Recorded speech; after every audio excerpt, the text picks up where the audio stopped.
Come to the basic proportionality theorem. Basic proportionality theorem को हम short form में BPT theorem भी कहते हैं और थेल्स थ्योरम भी कहते हैं। मैथमेटिशियन थेल्स ने हमें इस थ्योरम के बारे में बताया था, तो उन्हीं के नाम पे इसको थेल्स थ्योरम का भी नाम दिया गया है। इसका स्टेटमेंट है, if a line drawn is parallel to one side of a triangle divides the other two sides proportionally, that is we have to prove AD is equals AD over DB is equals to AE over EC। हमें prove करना है कि AD और DB का ratio AE और AC के ratio के equal होगा। हम कैसे प्रूव करेंगे? हम इस थ्योरम को दो तरीके से प्रूव कर सकते हैं। हम इसे सिमिलैरिटी से भी प्रूव कर सकते हैं और ट्राइंगल के एरियाज को लेकर भी प्रूव कर सकते हैं। मैं आपको दोनों मेथड से करवाऊंगी। पहले मैं सिमिलैरिटी से करवा रही हूँ, फिर एरिया ऑफ ट्राइंगल वाले मेथड से भी कराएंगे इसको। Now come to the theorem. Proof. In triangle ABC and ADE, angle 1 is equals to angle 2. Why? Because DE is parallel to BC and there implies corresponding angles. When lines are equal, when lines are parallel, then corresponding angles are equal. Similarly, angle 3 is equals to angle 4. Same reason.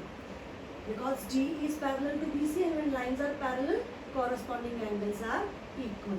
So 1 is equals to 3, 2 and 3 is equals to 4. And also angle A is equals to angle A is common. So there implies triangle ABC is similar to triangle ADE by AA similarity. ये similarity का criteria है कि अगर किसी triangles के दो angles equal हो जाते हैं तो वो दोनों ट्राइंगल्स कैसे हो जाते हैं? सिमिलर। तो ट्राइंगल अगर सिमिलर हो जाते हैं तो कॉरस्पॉन्डिंग साइड्स का रेशियो कैसा हो जाता है? Equal. So there implies AB over AD is equals to AC over AE। हम ब्रैकेट में लिखेंगे when triangles are similar then ratio of corresponding sides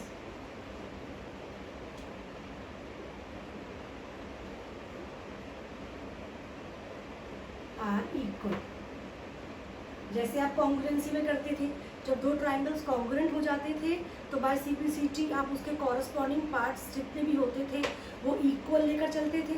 ऐसे ही अगर दो ट्राइंगल्स सिमिलर हो जाते हैं तो कॉरस्पॉन्डिंग साइड्स का रेशियो कैसा हो जाता है? इक्वल हो जाता है।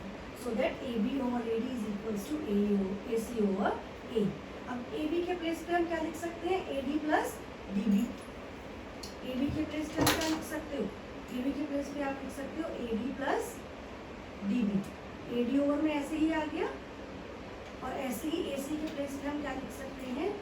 AE प्लस EC और AE ऐसे ही आ गया। अब AD को अलग अलग ब्रेक कर दीजिए and it will be AD over AD plus DB over AD, AE over AE plus EC over AE। हम इसे कैसे लिख सकते हैं?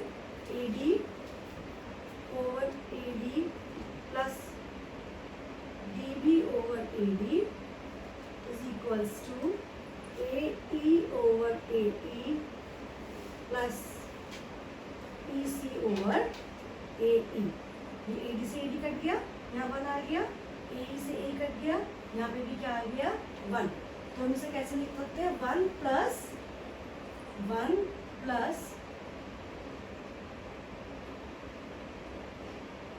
DB over AD is equals to 1 plus EC over AE। ये 1 से 1 कट गया तो आपके पास आ गया BD over AD। BD over AD is equals to EC over AE। इसका रेसिप्रोकल कर दीजिए, then you get AD over BD is equals to AE over AC by reciprocal.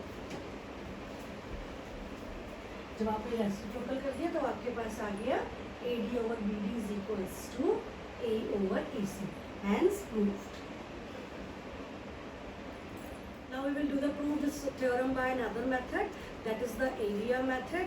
So we have to take the area of triangle AED. Area ADE is equals to half into base into height, and divide this area by area of BDE, and it will be half into base into height. EP से EP is cancel, half से half cancel, then it is equals to AD over BD. It is equation number 1. जैसे हमने ADE और BDE triangles लिए, अब की बार आप कौन से ट्राइंगल्स लेंगे? AED and DEC। मतलब पहले हमने AD और BD से बनने वाले ट्राइंगल्स लिए, अब हम AE और EC से बनने वाले ट्राइंगल्स लेंगे। So now area of triangle AED is equals to half into base into height. It will be DQ, and area of triangle ECD, it will be half into base is EC and height is DQ. Now again DQ is cut by DQ and half is cut by half, and we get AE over EC. It is equation number 2. And also we know that triangles on same base and between the same parallels are equal in area. तो आप देखते हैं it is given DE किसके parallel था? BC के parallel था, और DEB और DEC जो ट्राइंगल्स हैं वो सेम बेस में है और सेम ही पैरेलल्स के बीच में है, तो इन दोनों का एरिया कैसा होगा? इक्वल होगा।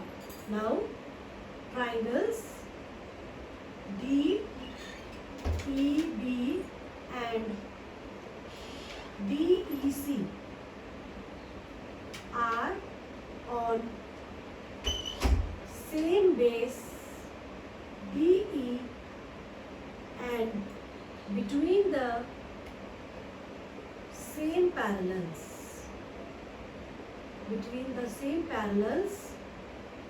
DE and BC. So there implies area DEB is equals to area DEC. It is equation number 3.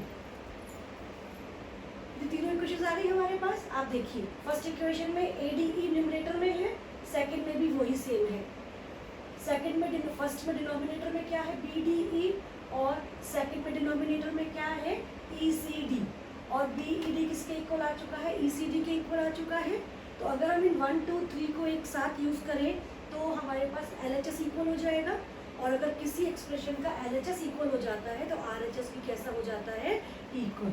So from equation 1, 2 and 3 we get AD over BD is equals to AE over EC, hence proof.